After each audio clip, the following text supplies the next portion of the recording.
এই রেসিপিটা গরম ভাত, রুটি, পরোটা সব কিছুর সঙ্গে জমে যাবে। কুমড়োর খোসাটা অল্প অল্প করে ছাড়িয়ে নিচ্ছি, বেশি ছাড়ালে গলে যাবে।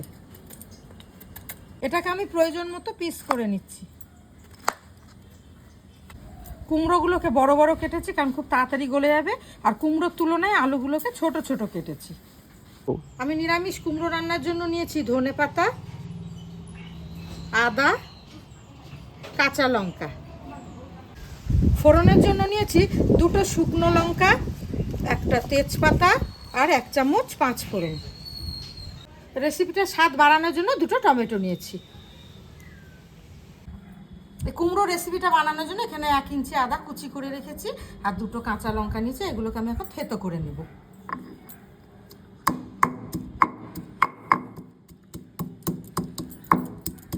এটা কুচি কুচি করে নিলে থেতো করতে খুব সুবিধা হয়।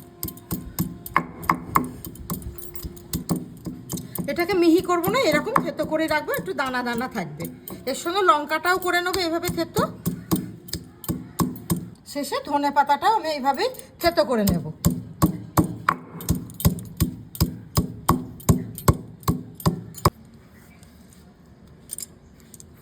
কুমড়ো রেসিপিটি বানানোর জন্য আমি এখানে নিয়েছি 1/2 চামচ মৌরি, অল্প কাসুরি মেথি আর 1/2 চামচ কালো সর্ষে। এগুলোকে আমি হালকা করে ফ্রাই করে নিয়ে পিষে নেব। আর বেশি ফ্রাই করলে পরে মশলার ফ্লেভারটা চলে যাবে। মশলাগুলোকে আমি লো ফ্লেমে ভেজে নিচ্ছি। 2-3 চামচ সর্ষের তেলে আমি কুমড়ো আলুগুলোকে ভেজে নেব।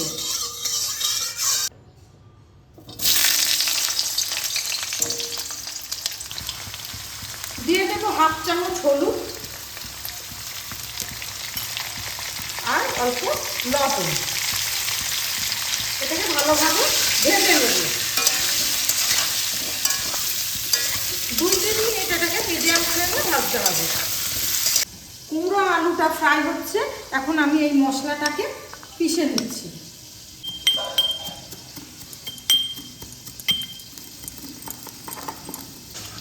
কুমড়ো আলুটা খুব ভালোভাবে ভাজা হয়ে গেছে, এবার আমি তুলে নিচ্ছি।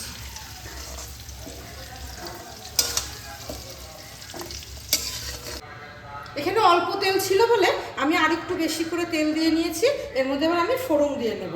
এখানে আছে 2টো শুকনো লঙ্কা, একটা তেজপাতা আর 1 চামচ 5 ফোড়ন। এই মশলাগুলো থেকে একটা সুন্দর গন্ধ আসছে। এবার আমি এর মধ্যে দিয়ে দিচ্ছি থেতো করে রাখা ধনে পাতা, আদা আর কাঁচা লঙ্কা। এটাকে খুব সুন্দর করে এর মধ্যে ফ্রাই করে নেব।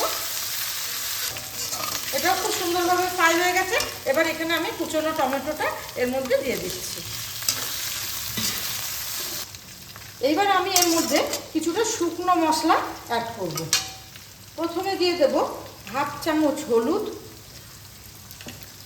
1/2 চামচ কাশ্মীরি লঙ্কার গুঁড়ো, 1/2 চামচ ধনে গুঁড়ো, 1/2 চামচ জিরে গুঁড়ো আর স্বাদ মতো লবণ। এই শুকনো মশলাগুলোকে আমি অল্প পরিমাণ জল দিয়ে ভালোভাবে কষিয়ে নেব।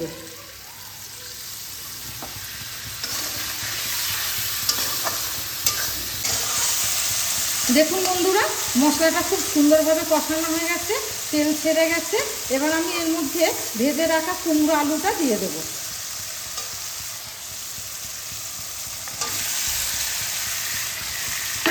এই মশলার সঙ্গে কুমড়ো আলুটাকে 2 মিনিট মতো কষিয়ে নেব। দারুণ একটা ফ্লেভার আসছে। যারা কুমড়ো তরকারি খায় না তারাও হাত চেটে ফুটে খাবে। আর আপনারা বন্ধুরা যারা আমার ভিডিও দেখছেন এখনও পর্যন্ত সাবস্ক্রাইব করেননি, প্লিজ সাবস্ক্রাইব করবেন। মশলার সাথে কুমড়ো আলুটা খুব সুন্দরভাবে কষানো হয়ে গেছে। মশলা ভালোভাবে কষানো হলে পরে তরকারির স্বাদ খুব ভালো হয় আর কালারটা খুব সুন্দর হয়। এবার আমি পাশে গরম জল করে রেখেছি, এটা এর মধ্যে দিয়ে দেবো। কারণ গরম জল দিলে পরে তরকারির স্বাদটা খুব ভালো হয়।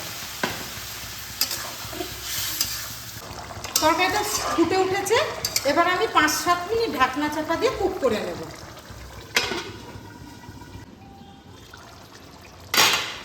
দেখুন বন্ধুরা, 5-7 মিনিট পর ফেরত আসলাম। কুমড়োটাও খুব ভালো মতো সিদ্ধ হয়ে গেছে, আলুটাও খুব ভালোভাবে সিদ্ধ হয়ে গেছে। দেখতেও দেখুন কতটা লোভনীয় হয়েছে। এবার আমি একটা মশলা করে রেখেছিলাম প্রথমে, সেই মশলাটা এর মধ্যে দিয়ে দেব। কালো সর্ষে, মৌরি আর কাসুরি মেথি ভেজে রেখেছিলাম, এইটা আমি এর মধ্যে দিয়ে দেব। এই মশলাটাতে কুমড়ো রেসিপিটা দারুণ স্বাদ হবে। আর দিয়ে দেব 1/2 চামচ চিনি।